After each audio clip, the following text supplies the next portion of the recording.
Hello नमस्कार दोस्तों। जैसा कि आप लोगों को पता होगा कि अब कंपटीशन जो है, जो नौकरियां, जो जॉब आ रही हैं, सब वैकेंसी आ रही हैं, खासकर मेडिकल वालों के लिए मैं बताना चाहता हूं कि जो भी लैब टेक्नीशियन, ओटी टेक्नीशियन या नर्सिंग में जो एग्ज़ाम का प्रिपरेशन कर रहे हैं, जो लोग दे रहे हैं और जो लोग दिए भी हैं, वो लोग देखे भी होंगे कि खासकर इस टाइम पैटर्न जो बहुत ज़्यादा बदल गया है।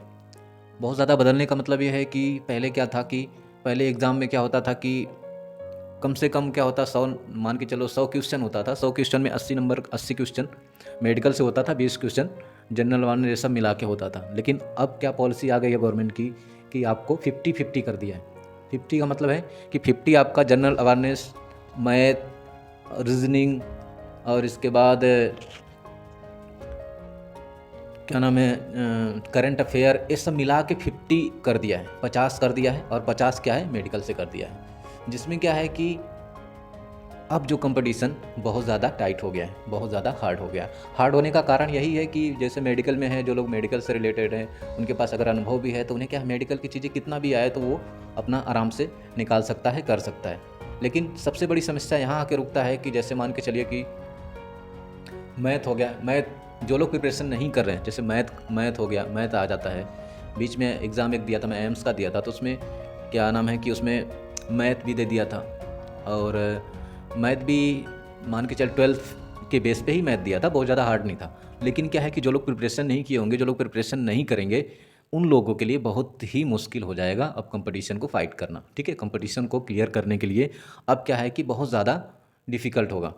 ठीक है, इसलिए मैं उन लोगों से, जो लोग प्रिपरेशन कर रहे हैं, उन लोगों से मैं एक आग्रह करना चाहता हूँ कि वो लोग, जो लोग भी प्रिपरेशन कर रहे हैं, कम से कम वो लोग अपना मेडिकल फील्ड तो चलिए कि मेडिकल आपका अगर 50 क्वेश्चन आ रहा है तो आप उसमें से कम आप ना कुछ तो 30-35 क्वेश्चन आराम से कर देंगे।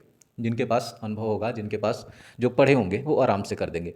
लेकिन क्या है कि अगर आपने करंट अफेयर नहीं पढ़ा है, ठीक है, मतलब, और इसके बाद जीके नहीं पढ़ा है, मैथ नहीं पढ़ा है, ठीक है, ग्राफ वगैरह के नहीं पढ़े हैं आप, रिलेशन, ब्लड रिलेशन वगैरह का ये सब तरीके से क्वेश्चन नहीं पढ़े हैं, तो आप लोगों के लिए बहुत समस्या होने वाली है। ठीक है, क्योंकि ये चीज़ें नहीं पढ़ेंगे आप तो क्या होगा कि आप भले से इधर कर लें, इस टाइम क्या है कि दोनों में 40-40, मतलब कि 40% आपको पास के लिए चाहिए ही चाहिए होता है। तो गवर्नमेंट क्या पॉलिसी की है, गवर्नमेंट ये पॉलिसी की है इसमें कि क्या करती है कि मेडिकल का जो है, मान के चलो कि ये ओटी टेक्नीशियन का है, तो एक ओटी टेक्नीशियन के रिलेटेड 50 जो है बिल्कुल ईजी दे देगी। और इसके बाद क्या करेगी कि जो नॉन मेडिको है, जिसमें जनरल अवेयरनेस हो गया और मतलब कि आपका जीके हो गया और मैथ हो गया, रीजनिंग हो गया, ये ग्राफ वगैरह के, ये सब जो क्वेश्चन इतना डिफिकल्ट दे देगा, इतना हार्ड दे देगा कि आपको कर ही नहीं पाओगे।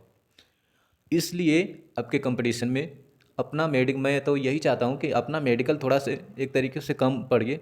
अगर जो भी निकलेगा, जिसको भी अगर कंपटीशन निकालना है, तो वो नॉन मेडिको से निकालेगा। नॉन मेडिको अगर अच्छे से वो उसका प्रिपरेशन रहेगा, वही निकल सकता है, वरना नहीं निकलेगा। क्योंकि एक चीज़ आपको इजी दे देगा तो एक डिफ़िकल्ट दे देगा। अगर आपको मेडिकल डिफ़िकल्ट दे देता है, तो मेडिकल तो आप किसी भी तरीके से करके 25-30 क्वेश्चन आराम से कर सकते हो, चाहे कितना भी वो डिफ़िकल्ट दे दे।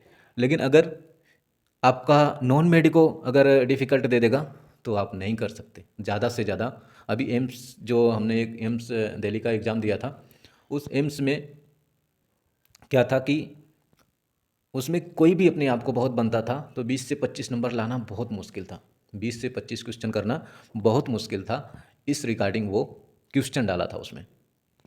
ठीक है, तो इसलिए मैं बोलता हूँ जो लोग प्रिपरेशन कर रहे हैं गाइस, वो लोग इस चीज़ों पे बहुत ज़्यादा ध्यान रखें, ताकि न्यू ईयर्स आ गया है, उनको न्यू ईयर्स में अपने जो प्लेटफॉर्म है उसको मजबूत करें। और मेरी दुआ है कि वो लोग, क्या नाम है, अपनी नौकरी को, जिसको प्रिपरेशन कर रहे हैं, उसको, उस स्थान को ले सकें।